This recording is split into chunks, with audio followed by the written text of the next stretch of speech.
दोस्तों, एक गांव में बारात आई हुई होती है और जो दूल्हा होता है स्टेज पर जयमाल के लिए खड़ा होता है और दुल्हन जो होती है रेडी होकर स्टेज की तरफ बढ़ रही होती है। दोस्तों, तभी गांव के एक कोने से बहुत भयानक आवाज आती है और एक आदमी जोर से चीखता हुआ बोलता है। जब उसकी आवाज लोगों तक पहुंचती है तो वो लोग डर जाते हैं, सहम जाते हैं और आखिरकार यह आवाज कैसे आ रही है। और दोस्तों, तभी वहां के सभी लोग जो होते हैं वहां पहुंच जाते हैं और देखते हैं कि आवाज किस तरफ से आ रही है। आखिर वहां पर क्या हुआ है। दोस्तों, जैसे ही लोग वहां पर पहुंचते हैं तो देखते हैं कि एक लड़का जो होता है जमीन पर लेटा हुआ है और उस लड़के का जो गुप्तांग होता है वह कटा हुआ है। और वहां पर एक आदमी होता है जो जोर से चिल्ला रहा होता है। दोस्तों, तभी उनमें से एक जो एक आदमी होता है पुलिस वाले को कॉल कर देता है और पुलिस वाले मौके पर पहुंच जाते हैं। पुलिस वाले जब वहां पहुंचते हैं तो उस लड़के को हॉस्पिटल भेज देते हैं। उसके बाद पुलिस वाले घटनास्थल की जांच पड़ताल करना शुरू कर देते हैं कि आखिरकार इस लड़के के साथ इस तरह का घिनौना कांड किसने किया है। आखिर इसकी किससे इतनी बड़ी दुश्मनी रही होगी जिसने इस तरह का घटिया काम किया है। दोस्तों, आइए पूरी कहानी जानते हैं इस वीडियो में कि आखिरकार उस लड़के के साथ वाकई में इतना घिनौना काम किसने किया था। दोस्तों, जो आज की कहानी है बहुत ही दर्द भरी कहानी है। आइए पूरी कहानी जानते हैं इस वीडियो में। पर वीडियो में आगे बढ़ने से पहले बस आपसे यही रिक्वेस्ट है कि वीडियो को लाइक कर दीजिए, चैनल को सब्सक्राइब कर लीजिए ताकि मेरा हौसला बढ़ता रहे। दोस्तों, आज की जो सच्ची घटना है यह उत्तर प्रदेश के मऊ जिले की है। दोस्तों, उत्तर प्रदेश के मऊ जिले के ही अंदर एक गांव आता है जिस गांव का नाम होता है विशमपुर। दोस्तों, 25 अप्रैल 2024 को उसी भीषण गांव के अंदर एक बारात आई हुई होती है और उस बारात में एक लड़का होता है सत्यम यादव। उस लड़की की उम्र लगभग 12 साल के आसपास होती है। जो लड़का होता है जितने भी बाराती आए हुए होते हैं सभी बारातियों का वह खातिरदारी कर रहा होता है, सभी बारातियों को शरबत और पानी पिला रहा होता है। दोस्तों, जो सत्यम यादव होता है 12 साल का लड़का बहुत ही शरीफ लड़का होता है और बहुत ईमानदार होता है और बहुत ही मेहनती लड़का होता है। वह उसी गांव का होता है और उसी के घर के बगल में एक लड़की की शादी हो रही होती है। तो वहां पर जा करके वह अपना पूरा सहयोग करता है, उस लड़की की फैमिली वालों का पूरी मदद करता है, जितना भी उससे हो सकता है सारी मदद करता है। दोस्तों, तभी वहां पर दो लड़के उसके पास आते हैं, उस लड़के को साइड में बुलाते हैं और उससे पूछते हैं कि भाई, मैं कब से देख रहा हूँ तुम यहाँ पर बहुत मेहनत कर रहे हो, जितने भी बाराती आए हुए हैं सभी को तुम शरबत पिला रहे हो, पानी पिला रहे हो, लेकिन मेरी एक मदद कर दो, मेरी एक मदद कर दो। तो वह बच्चा कहता है कि सत्यम की जी कहिए भैया, मैं आपकी क्या मदद कर सकता हूँ। तो वो जो दो लड़के होते हैं वह कहते हैं कि मुझे ठंडा पीना है, यहाँ पर कोई ठंडे की दुकान है तो बताओ। तो दोस्तों, वह जो लड़का सत्यम होता है वह कहता है कि भैया यहाँ से थोड़ा आगे जाइए, आपको सामने दुकान मिल जाएगी, आप वहीं से ठंडा मिल जाएगा आपको। दोस्तों, वो जो दोनों लड़के होते हैं वे कहते हैं कि चलो तुम मेरे साथ बाइक पर बैठ कर चलो, तुम जाओगे तो अच्छा रहेगा, वैसे तुम देखने में बहुत शरीफ लग रहे हो। तो लड़का बैठ जाता है और उन दोनों के साथ लड़का जो है बीच में बैठता है और जो दूसरा वाला लड़का होता है वह उसके पीछे बैठ जाता है। वो तीनों जो होते हैं दुकान की तरफ चले जाते हैं, लेकिन वो तीनों जाते हैं उस दुकान पर, लेकिन वो लोग वहां पर नहीं रुकते हैं। उससे आगे चले जाते हैं, एक सुनसान जगह पर जाके बाइक को रोकते हैं और बाइक को रोकने के बाद जो लड़का होता है उन दोनों के लड़कों के मुंह पर मास्क होता है और उन दोनों लड़कों के हाथों में ग्लव्स होते हैं। वह जो लड़का अपने बैग में से एक इंजेक्शन निकालता है। दोस्तों, वह जो इंजेक्शन होता है जो भैंसों को लगाया जाता है जिससे उसका बदन पूरा सुन्न हो जाता है, वह दोनों मिलकर उस लड़के को वह इंजेक्शन लगा देते हैं। उसके बाद वह लड़के का गुप्तांग काट देते हैं। दोस्तों, वो जो लड़का होता है वहीं पर छटपटा रहा होता है, लेकिन उसकी आवाज कोई सुनता नहीं है। वह जो लड़का होता है वह किसी तरह से वहां छटपटाते हुए थोड़ी सी आगे बढ़ जाता है तो उसको एक आदमी देख लेता है। दोस्तों, वह आदमी उसे देखने के बाद वहां जोर जोर से चीखने लगता है, चिल्लाने लगता है, शोर मचाने लगता है। दोस्तों, तभी उसकी आवाज जो होती है वहाँ बगल में जो शादी समारोह होता है वहां पहुंच जाती है और वहां जितने भी लोग होते हैं, बाराती होते हैं, जो घर वाले लोग होते हैं, सभी लोगों के कानों तक जब आवाज जाती है तो सभी लोग वहां भागते हुए वहां पहुंच जाते हैं। दोस्तों, वो लोग वहां पर जैसे पहुंचते हैं तो देखते हैं कि जो सत्यम है वह जमीन पर गिरा हुआ है और उसका गुप्तांग जो होता है वह कटा हुआ होता है। दोस्तों, वहां पर जो आदमी होता है जब उससे पूछा जाता है कि तो वह बताता है कि यह कह रहा था कि दो लड़के आए थे, उन्होंने मास्क पहना हुआ था, उनके हाथों में ग्लव्स थे, उन्होंने ही उसके साथ ऐसा किया है, उसका गुप्तांग काट कर वो लोग वहां से फरार हो गए हैं। दोस्तों, उसके बाद उसी बारातियों में से एक आदमी पुलिस वालों को कॉल कर देता है। उसके बाद पुलिस वाले मौके पर पहुंचते हैं और पुलिस वाले जब वहां पर पहुंचते हैं तो सत्यम यादव जो होता है पुलिस वाले उसी वक्त उसको हॉस्पिटल भेज देते हैं। पुलिस वाले जब उसको हॉस्पिटल भेज देते हैं मऊ जिले के ही सदर हॉस्पिटल में, लेकिन वहां पर उसको एडमिट नहीं किया जाता है। वहां से जो डॉक्टर होते हैं उसको रेफर कर देते हैं। उसके बाद फिर पुलिस वाले उसको प्राइवेट हॉस्पिटल में लेकर जाते हैं दोस्तों, लेकिन वहां पर भी इसको एडमिट नहीं किया जाता है। उसके बाद पुलिस वाले उसको लखनऊ के एक बहुत बड़े प्राइवेट हॉस्पिटल में लेकर जाते हैं, वहाँ पर उसको एडमिट कर लिया जाता है। उसके बाद उसका ट्रीटमेंट शुरू हो जाता है। उसका इलाज तो शुरू हो जाता है। जो सत्यम होता है वह बहुत गंभीर हालत में होता है, उसकी हालत बहुत खराब होती है। दोस्तों जब सत्यम यादव का इलाज शुरू हो जाता है उसके बाद पुलिस वाले थोड़ा रिलैक्स हो जाते हैं और पुलिस वाले जाते हैं सत्यम यादव के घर पर और वहां जा करके उसके माँ बाप से पूछताछ करते हैं क्या कि आखिरकार ऐसा घिनौना काम कौन कर सकता है, क्या आप लोगों की किसी से दुश्मनी है या फिर आपके बेटे का किसी से कोई झगड़ा हुआ था। तो उसके माँ बाप कहते हैं कि साहब मेरा बेटा तो बहुत शरीफ था, बहुत ही अच्छा लड़का है, वह अपने काम में इतना बिजी रहता है, किसी से भी ज्यादा दोस्ती नहीं रखता है, लेकिन मुझे एक आदमी पर शक है जो ऐसा कर सकता है। उसके बाद पुलिस वाले पूछते हैं कि बताइए वो कौन है। अब दोस्तों सत्यम यादव के जो पिता होते हैं वह कहते हैं कि साहब मुझे पूरा यकीन है कि यह काम भरत यादव ही कर सकता है, जो कि सामने के ही गांव में खानपुर का रहने वाला है। दोस्तों पुलिस वाले को जब यह बात सुनते हैं उसके बाद पुलिस वालों की जो नजर होती है भरत पर रहती है, भरत यादव पर। और उसके बाद पुलिस वाले जो होते हैं 2-3 दिन तक भरत यादव पर नजर रखते हैं कि यह क्या करता है, कहाँ जाता है, किससे मिलता है। पुलिस वाले इसकी पूरी नजर रखते हैं। दोस्तों इसी बीच में एक आदमी जाता है पुलिस वालों के पास और पुलिस वाले से कहता है कि साहब इस घटना को अंजाम देने वाला एक ही शख्स हो सकता है और वो शख्स है भरत यादव। पुलिस वाले कहते हैं कि तुम ऐसा कैसे कह सकते हो।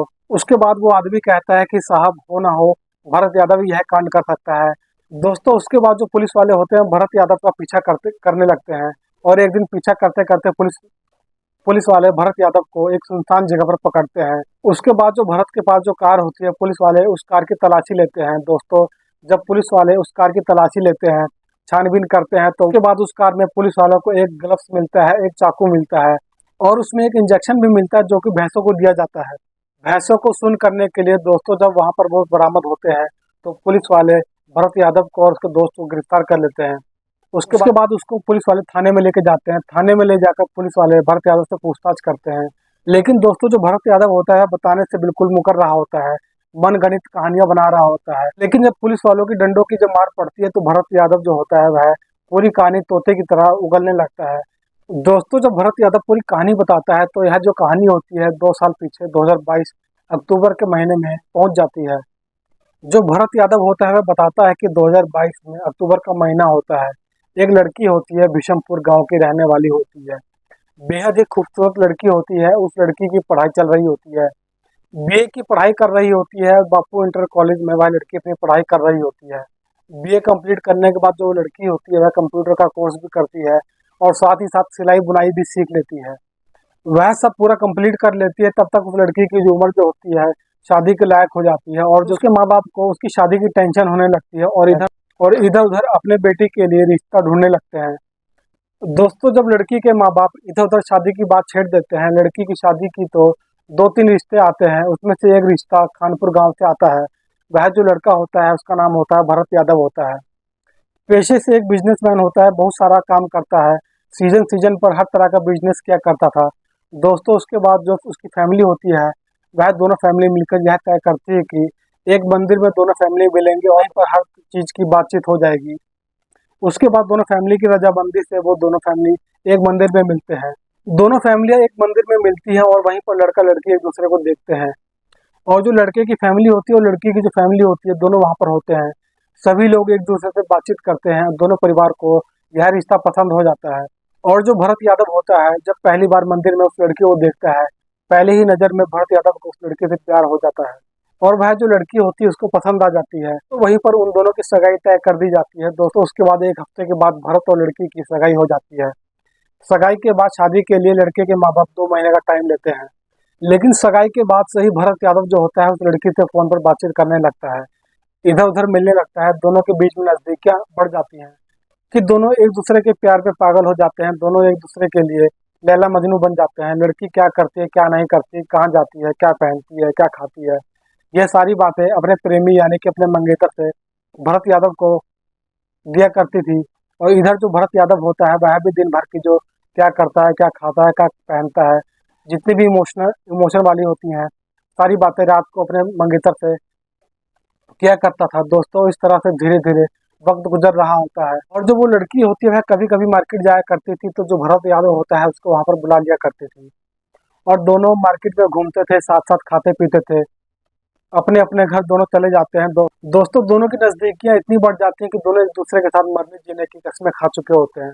दोस्तों एक दिन जो लड़की होती है यानी कि भरत यादव की जो मंगेतर होती है, उस लड़की की बेस्ट फ्रेंड की शादी होती है और उस लड़की के पास कपड़े नहीं होते हैं, उस लड़की के पास एक ही ड्रेस होती है। वह लड़की उस ड्रेस को पहन लेती है और रेडी होकर फोटो क्लिक करती है और अपने मंगेतर भरत यादव को भेज देती है। उसका जो मंगेतर होता है भरत यादव, वो देखता है, फोटो को देखने के बाद साथ ही साथ उस लड़की को कॉल भी करता है और कॉल करके कहता है कि तुमने यह कैसी ड्रेस पहन रखी है, जल्दी से इस ड्रेस को खोलो और जाकर दूसरी ड्रेस पहनो, और तुम इस ड्रेस को पहनकर शादी में नहीं जा सकती, चाहे मार्केट से जाकर दूसरी ड्रेस ले लो। तो लड़की कहती है कि मेरे पास और कोई ड्रेस नहीं है और इस ड्रेस में क्या कमी है, मैं यही पहनकर जाऊंगी, इस ड्रेस में खराबी क्या है। और दोस्तों उसी ड्रेस को लेकर उन दोनों के बीच में झगड़े हो जाते हैं, बहस हो जाती है और जो लड़की होती है उसी ड्रेस को पहनकर अपने दोस्त की शादी में चली जाती है। शादी अटेंड करने के बाद जब वह वापस घर लौट रही होती है तो रास्ते में अंधेरा होता है। उसका जो मंगेतर होता है भरत यादव, वो वह वहीं पर पहुंच जाता है और उस लड़की से खूब लड़ाई करता है, उससे खूब धमकाता है और कहता है कि क्या तुम मुझसे प्यार नहीं करती हो? अगर तुम मुझसे प्यार करती होती तो मेरी बात को मानती। तुमसे मैंने कहा था कि इस गंदी ड्रेस को तुम पहनकर नहीं जाओगी, लेकिन तुमने मेरी बात नहीं सुनी, तुम शादी में चली गई। दोस्तों जब उन दोनों में बहस होती है और वह जो लड़का होता है उस लड़की की काफी पिटाई कर देता है, खूब मारता है लड़की जो होती है। और जो लड़की होती है रोते रोते अपने घर चली जाती है। दोस्तों जब वह लड़की अपने घर पहुंचती है तो उसके माँ बाप पूछते हैं कि अरे बेटा क्या हुआ? तो वह लड़की रो रही होती है। दोस्तों वह अपनी पूरी कहानी अपने माँ बाप को बता देती है और कहती है कि माँ मैं उस लड़के से शादी नहीं कर सकती, जो लड़का शादी से पहले मुझ पर इतना अत्याचार कर रहा है, मुझ पर हाथ उठा रहा है, उससे मैं शादी कभी नहीं कर सकती। शादी और शादी के बाद ना जाने मेरे साथ क्या क्या करेगा। दोस्तों जो लड़की के माँ बाप होते हैं बहुत ही गुस्सा हो जाते हैं और उसी वक्त कॉल करते हैं लड़के के घर वालों के पास। लड़के के माँ बाप से बात करते हैं और कहते हैं कि आपके बेटे की इतनी हिम्मत कैसे हुई कि उसने मेरी बेटी के ऊपर हाथ उठाया, इस रिश्ते को हम अभी तोड़ते हैं, मुझे आपके बेटे से शादी नहीं करनी है। नहीं है, अभी मेरी बेटी की शादी नहीं हुई थी तो आपके बेटे ने इसके ऊपर इतना अत्याचार किया है, शादी हो जाएगी तो क्या पता मेरी बेटी के साथ क्या क्या करेगा। और दोस्तों उसी वक्त जो लोग होते हैं शादी से इनकार कर देते हैं, जो लड़की होती है वह भी उसी वक्त मना कर देती है। दोस्तों जब भरत यादव को इस बात की खबर लगती है तो वह बहुत गुस्सा हो जाता है, उस लड़की को कॉल करता है और कॉल करके रोने लगता है, खूब माफी मांगता है। लेकिन जो वो लड़की होती है वह उसे माफ करने के लिए तैयार नहीं होती है। दोस्तों फिर से एक हफ्ते के बाद भरत यादव उस लड़की को कॉल करता है और कॉल करके धमकी देता है और कहता है कि तुम्हें मैं देख लूंगा, तुम्हारे पूरे खानदान को देख लूंगा, तुम्हारा पूरा खानदान को मैं बर्बाद कर दूंगा, यह मेरा वादा है। दोस्तों जब वह इस तरह की धमकी देता है वह जो लड़की होती है वह यह सारी बात जो होती है उन्हें माँ बाप को बता देती है। दोस्तों उसके बाद से उन दोनों के बीच में बातचीत बंद हो जाती है, दोनों फैमिली अपने अपने काम में बिजी हो जाती है। लेकिन उस लड़की की खूब बदनामी होती है उसके गांव में, क्योंकि सभी को पता चल जाता है कि उस लड़की की उसके साथ सगाई हुई थी और रिश्ता टूट गया है और किस तरीके से उसकी शादी टूट गई है। दोस्तों यूं ही करके वक्त गुजर रहा होता है और धीरे धीरे 2 साल गुजर जाते हैं और 25 अप्रैल 2024 को जो भरत यादव होता है उसके ही गांव में उसके बेस्ट फ्रेंड की शादी होती है, उसी गांव के ही उसी लड़के के गांव में। दोस्तों जो भरत यादव होता है और उसे बारात में जाने के लिए इनवाइट आता है, उसका खास दोस्त होता है, तो उससे दोस्त रिक्वेस्ट करता है कि मेरी शादी में तुम जरूर आना, मेरी बारात में तुम जरूर आना मेरे साथ। तो उसका दोस्त जो होता है यानी कि जो भरत यादव होता है अपने दोस्त की शादी में जाता है। उसी गांव में दोस्त वहां पर पहुंच जाता है, लड़की के घर पर देखता है कि बहुत भीड़ होती है। बारातियों के लिए जो गांव के सभी लोग होते हैं खड़े होते हैं, सभी सभी का खिदमत करने के लिए, सभी का स्वागत करने के लिए। तो दोस्तों उसी में से एक लड़का जो 12 साल का लड़का होता है सत्यम यादव, दोस्तों वह जो सत्यम यादव होता है उसी लड़की का छोटा भाई होता है, जिससे कि भरत यादव का रिश्ता फिक्स हुआ था और लास्ट में उसका रिश्ता टूट जाता है।